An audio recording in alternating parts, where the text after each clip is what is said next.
खुदावंद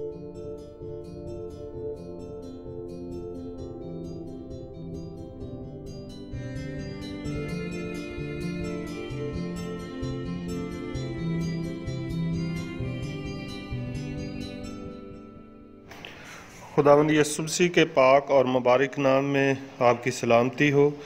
जैसा कि आप जानते हैं कि इन दिनों हम फैमिली लाइफ पर बातचीत कर रहे हैं और आज इसकी 12वीं किस्त है। 12वीं किस्त में आज हम सीखेंगे कि मियाँ बीवी के दरमियान यगानगत कायम रखने के लिए कौन से असूल होने चाहिए।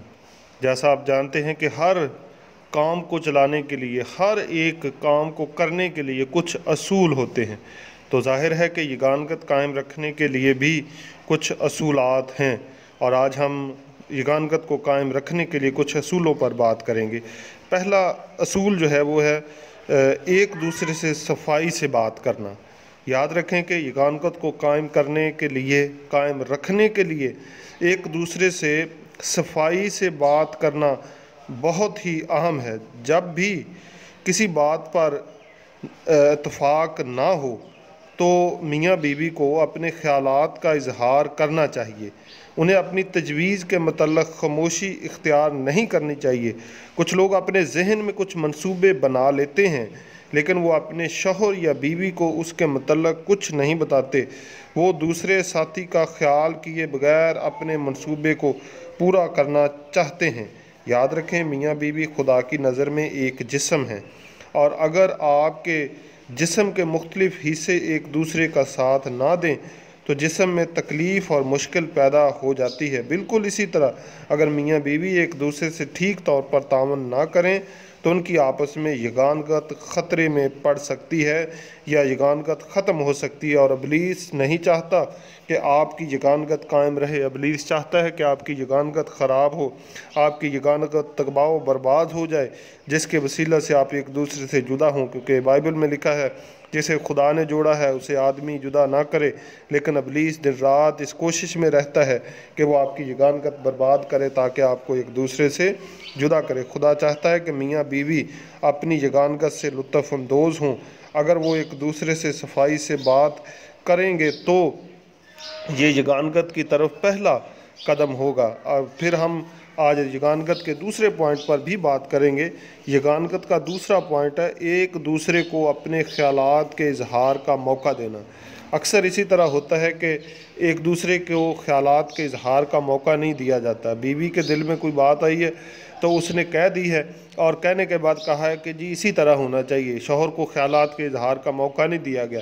और अगर शौहर के जहन में कुछ बात आ गई है तो उसने बीवी को ख़यालात के इजहार का मौका नहीं दिया बल्कि उसने कह दिया कि जी इसी तरह होना चाहिए। तो जब इसी तरह होता है तो फिर यगानगत जो है वो कायम नहीं रहती। मियाँ बीवी को एक दूसरे के शुक्रगुज़ार होना चाहिए। ये बड़ी अहम चीज़ है। चंद एक बड़े अहम पॉइंट हैं जो मोहब्बत को कायम रखने में, फैमिली लाइफ में एक सतून का किरदार अदा करते हैं, जिनमें शुक्रगुज़ारी बड़ा अहम पॉइंट है कि एक दूसरे के हमेशा शुक्रगुज़ार रहना चाहिए, एक दूसरे की इज़्ज़त करते रहना चाहिए, एक दूसरे को माफ़ करते रहना चाहिए, एक दूसरे से मोहब्बत करते रहना चाहिए। मोहब्बत, माफ़ी, शुक्रगुज़ारी और एक दूसरे की इज़्ज़त करना, ये 4 पॉइंट हैं।